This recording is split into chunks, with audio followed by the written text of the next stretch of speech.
on the vlog again. Just can't wait to do a vlog again. The life I love is making vlogs for my friends, and I can't wait to do a vlog again. Doing a vlog again. Going places that I've never been. Seeing things that I may never see again. And I can't wait to do a vlog again.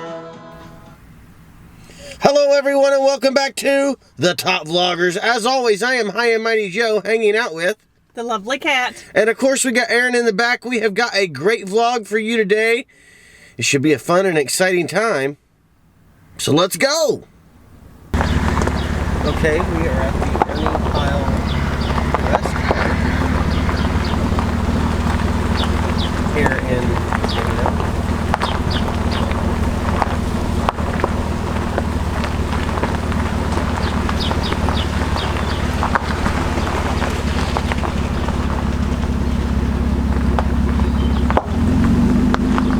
There is a covered bridge that was made in 1876.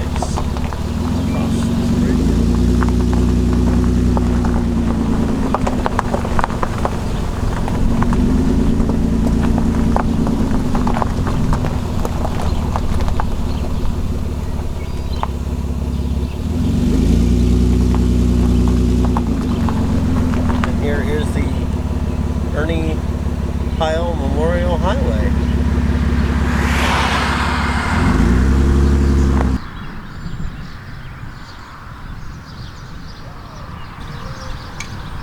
This week's adventure brings us to the Ernie Pyle World War II Museum.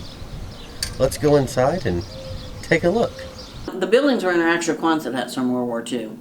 These are made right at the end of the war and never used, so they were put into storage. Okay. Then we received them in 1995, along with the $250,000 that came from Scripps Howard. And of course, that's who Ernie wrote for throughout his career.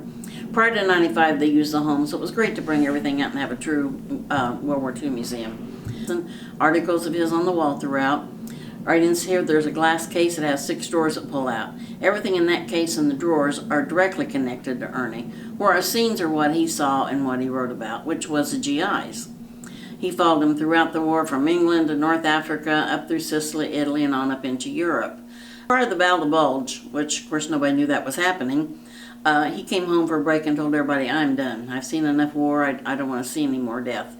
So, but eventually, you know, he heard from different people in the country, including some of the guys in the Pacific. And then he felt like he owed it to them to cover their part of the war. So eventually he went to the Pacific, and that's where he was killed. Just about 3 months before the war ended. Prior to the war, he was called a roving reporter. He traveled. He and his wife traveled. He worked for Scripps Howard, but he traveled the U.S. all across down into Central America, Hawaii, Alaska. And this was in the 30s, so that was quite a feat. But they would just travel, and they see something. They would stop, maybe interview, you know, whoever, maybe the grocery store operator, the gas station attendant, and get, you know, stories.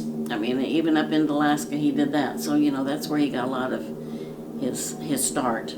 Most beloved and renowned war correspondent this nation has ever known. During the Second World War, Pyle was in the field with the common foot soldiers, the GIs. He was at the front and on the battle lines. To millions of Americans at home, Ernie Pyle's writings were their link to the realities and horrors of war that their men faced daily. With a simple but eloquent power, Pyle chronicled the story of his American countrymen in the midst of the worst war known to mankind. Ernie Pyle was born on August 3, 1900, on a farm outside Dana, Indiana, the only child of Will and Maria Pyle. His childhood was typical of an Indiana farm boy. He was eager, however, to leave the farm behind and seek adventure. As a senior in high school, Ernie longed to join the service and fight in World War I. After graduating, Ernie entered the Naval Reserve, but the war ended before he made it to advanced training. He enrolled in Indiana University and studied journalism. In 1923, just before graduation, Pyle left school when he got a job as a reporter for the LaPorte Herald in LaPorte, Indiana. From there, he became the national aviation editor for the Scripps Howard Newspaper Alliance and the managing editor for the Washington Daily News. Throughout the 1930s, Ernie traveled across America with his wife, Jerry Seabolds Pyle, writing of their experiences. These travel columns, which ran in Scripps Howard papers across the country, brought him national recognition. With the outbreak of World War II, Pyle was ready to get into the action. In 1940, he went to England to cover the Nazi bombardment of London. Over the next 4 years, from England to North Africa through Sicily, Italy, France, and the Pacific, Pyle related stories of the common soldiers who risked their lives daily.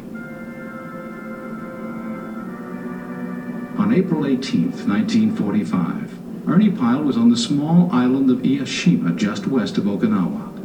That morning, Pyle set off in a jeep with some officers of the 77th Army Division. Their jeep was fired upon by a hidden Japanese machine gunner outside the village of Iya. When the firing stopped, Pyle raised his head, and another burst of machine gun fire killed him instantly.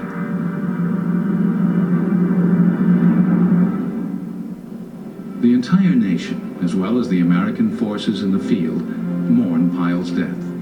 Coming just 6 days after the death of President Franklin Roosevelt, Pyle's death touched millions of Americans who had relied on his dispatches from the front lines for a more human, first-hand glimpse of the war effort.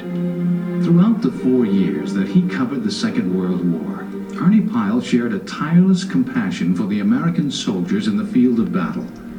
The simple power and sensitivity of his reports to his readers back home told an eloquent story of America's common fighting men. In early 1945, Pyle returned to the action, this time to cover the fight against Japan in the Pacific. As in Europe, civilians on the front line, including journalists, were required to wear uniforms to avoid attracting the enemy's attention.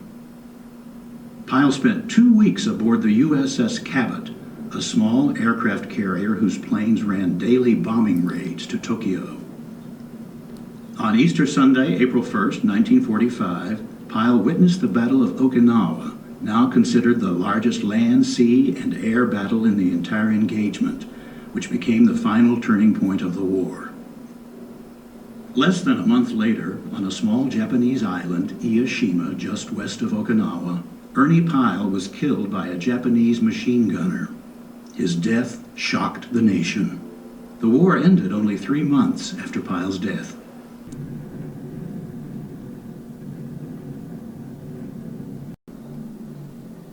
Looks like you fellows are having a great time. We sat there in the dugout for 2 or 3 hours, cooling our canteens with our hands and drinking sweet coffee and just gabbing. The boys pumped me about America and what I thought of the Western invasion and what I knew about the authenticity of the latest crop of rumors and how I found life on the beachhead. Finally, it was getting late, and Private Cummins stretched and said I feel like I was 45 years old. So I said, well, I feel like I was too, and I damn near am. Then Sergeant Swartz asked how old I was, and I said 43, and he said he was 30, and that if he knew he'd live to be 43, he wouldn't have a worry in the world. But I said, oh, yes, you would. You'd be just like I am, worrying whether you'd ever get to be 44 or not. And Private Cortez said he had nothing to worry about along these lines, since he didn't have sense enough to get killed. That's the way the conversation goes around the dugout at nighttime. Rumors, girls, hopes of home, jokes, little experiences, opinions of officers, and an occasional offhand reference to what may happen to you in the end.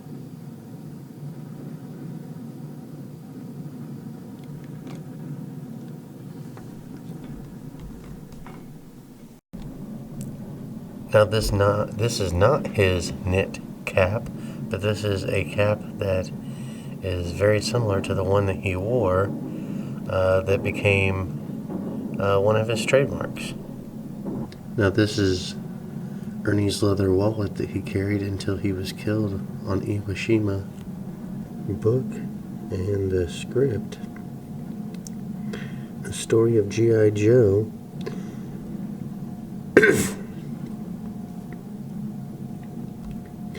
The movie was based loosely on Ernie's books, Here Is Your War and Brave Men. It included the story of Captain Wasaka, although the character was renamed Lieutenant Walker for the film. Actor Burgess Meredith was cast in the role of Ernie Pyle. So maybe that's a movie that we should all take a look at. TV. Most people own them, most people didn't have TV then. So yeah, that was their main, and that's why, and that's why they liked Ernie, because he mentioned, the guys' names and their hometowns and stuff. So you look forward to reading about them. So he made it more personal, I guess. I don't know if that's the word I want to use, but yeah, it's kind of like, that's interesting. Definitely brought the war to the forefront of Yes. the home. And yet he didn't always write about horror of the war. He wrote about the guys, so you do. I mean, you knew what was going on. You knew it was bad, but he also, brought out their personalities and stuff like that. Like, this is something we just received recently, was his duffel bag. It's got his initials on it. It's really hard to see. It's in bad shape. Of course, it's old. See if I can zoom in here. Yeah. Oh, there you go. You guys see those initials? Yeah. There you go. Oh. There you guys go. ETP. But we received this just before we opened this spring. But when his father passed away, there were 6 cousins, I believe, that inherited everything, and they had an auction. And one of the cousins, I think it was his stepdaughter, or it might have been granddaughter, stepgranddaughter. But anyway, she called and she had some stuff that belonged to Ernie, so we were able to get it. We were really pleased. It's nice enough to know that they still care enough to be able to, to donate something like Yes. that. You know what I mean? Well, yeah. So, And as this time goes on, I mean, as this younger people are getting it, and she thought, this is where it belonged, so they did donate it. I thought it was very nice. And we got a couple pieces in the house that they donated. And then, of course, since all the stuff in here, it's amazing. This is how it looked when they come in on the beach. And of course, this is Normandy Beach. And what you see here on the beach is what Ernie wrote about. The 2 columns, everything that's on this beach, he's mentioned in his columns. So I'll let you look at that and read that. Get out of your way.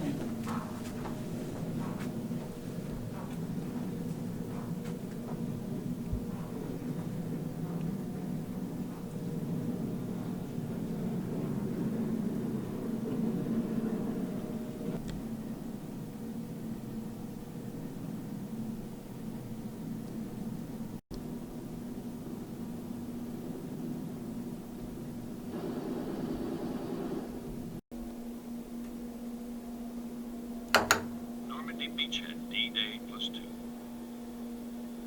I took a walk along the historic coast of Normandy, in the country of France. It was a lovely day for strolling along the seashore. Men were sleeping on the sand, some of them sleeping forever. They were floating in the water, but they didn't know they were in the water, for they were dead. The water was full of squishy little jellyfish about the size of your hand, millions of them. In the center, each of them had a green design exactly like a 4-leaf clover. A good-looking sure.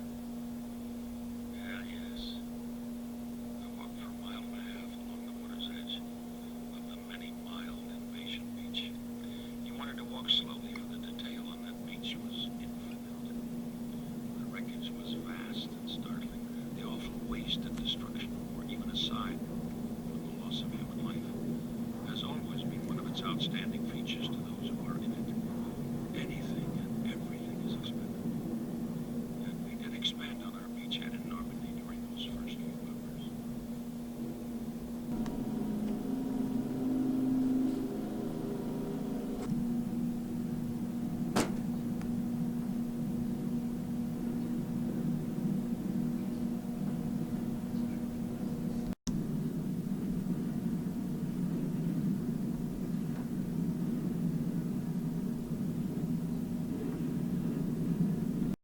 well, join us next week for part 2 as we come back and visit the rest of the museum. We take in the house and see the rest of it.